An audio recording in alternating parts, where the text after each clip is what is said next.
भारत की आज़ादी के 75वें अमृत महोत्सव के अवसर पर राजेश वद्रिया स्पीक्स पेश करते हैं विभाजन विभीषिका। विभाजन के समय जो दर्द सिंधियों ने हैं झेले, आइए सुनते हैं उन्हीं की जुबानी। जो विभीषिका हमने भुगती है वो मैंने एक छोटा सा वीडियो बनाया है जिसमें आपको कुछ लोगों की ज़बानी, उनके साथ गुजरे हुए वक्त की कुछ यादें आपके सामने पेश कर रहा हूँ। जब पार्टीशन हो रही थी उस समय मेरे छोटे भाई को बुखार हुआ। 1.5 साल का था वो, जिसका दंगों की वजह से इलाज नहीं हो पाया, दवाइयाँ नहीं मिली और उसने अपना दम तोड़ दिया। 1.5 साल का मेरा भाई, जिसका नाम लोकू था, जब हम कराची आ रहे थे तब मुझे ध्यान आया मेरा भाई ना माँ के पास है ना पिता के साथ है। बड़े भाई की भी गोद खाली थी। मुझे समझ गया वह मर चुका है। उसे दफन करने के लिए भी बाहर नहीं ले जा सकते थे। आखिरकार उसको घर में ही दफन करके हम निकले। हमें स्टीमर के रास्ते मुंबई लाया गया। फिर हमें कहाँ कैंप भेजा जाएगा। हमें फिर भेजा गया मर आइलैंड में। छोटी बड़ी पहाड़ियाँ, इतने खड्डे, नाग और अनेक जानवरों से परेशान थे। 1 हफ्ते के बाद हमें ट्रेन में चढ़ाकर यहाँ पर विठलवाड़ी स्टेशन नहीं हुआ करता था, सिर्फ एक मिलिट्री के लिए स्टेशन हुआ करता था। वहां तक हमें उतार कर ट्रक से हमें उल्लासनगर 5 में छोड़ा गया। अपनी जमीनें, अपनी जायदाद, अपनी हवेलियां सब छोड़ के आना पड़ा। उम्मीद ये थी लोगों को कि 2-3 महीने में दंगे ख़त्म हो जाएंगे तो हमें वापस जाना होगा, लेकिन ऐसा हो न सका। देश 2 हिस्सों में बंट चुका था। हमने हर तरीके से संघर्ष करके रहने की कोशिश की।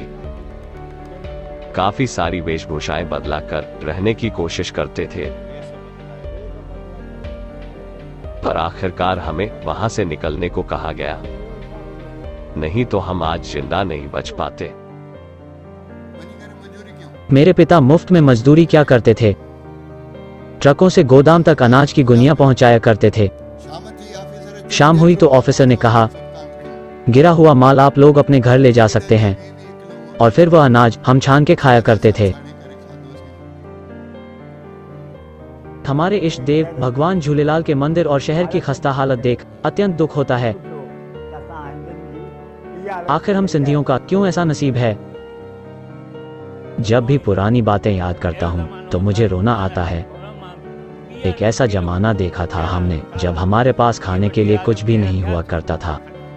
कुछ पैसों के काले चने लाकर भिगोता था, वो हमारा पूरा परिवार खाता था।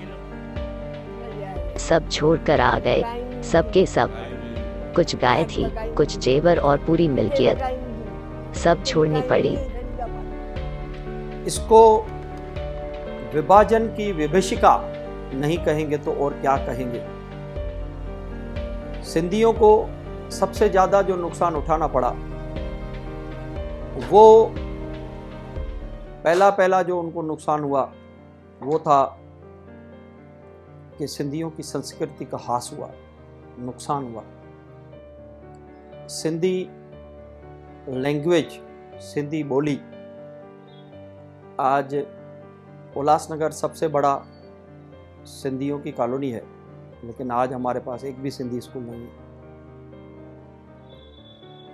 हमने हमारी 2 पीढ़ियां रोटी, कपड़ा और मकान के संघर्ष में गंवा दी। साथ में यहां आने के बाद जो पाकिस्तान में प्रॉपर्टी छोड़ के आए थे, उसके बदले में जितनी यहाँ प्रॉपर्टी मिलनी चाहिए थी, हमारे लाखों लोगों को क्लेम में वो प्रॉपर्टी आज तक नहीं मिली है। जितना संघर्ष हमने किया है, सिंधियों ने किया है, और किसी ने नहीं किया है। फिर भी हमने संघर्ष कर कर आज मेहनत करके हमारे बड़ों ने हमको यहाँ तक पहुँचाया है। साथ में हमारे जो बुजुर्ग थे, जो आज़ादी से पहले यहाँ आके व्यापार करते थे, उन्होंने यहाँ स्कूल डाले, कॉलेज डाले और साथ में हॉस्पिटलें तक बनाई, जिसका फ़ायदा सिंधियों को, साथ में अन्य भाषा बात करने वाले लोगों को, नॉन सिंधियों को भी मिल रही है। इसके परिणाम स्वरूप आज सिंधी हर प्रांत में, हर शहर में, हर कस्बे में आपको मिलेगा। और संघर्ष करके आज उन्होंने एक मुकाम पाया है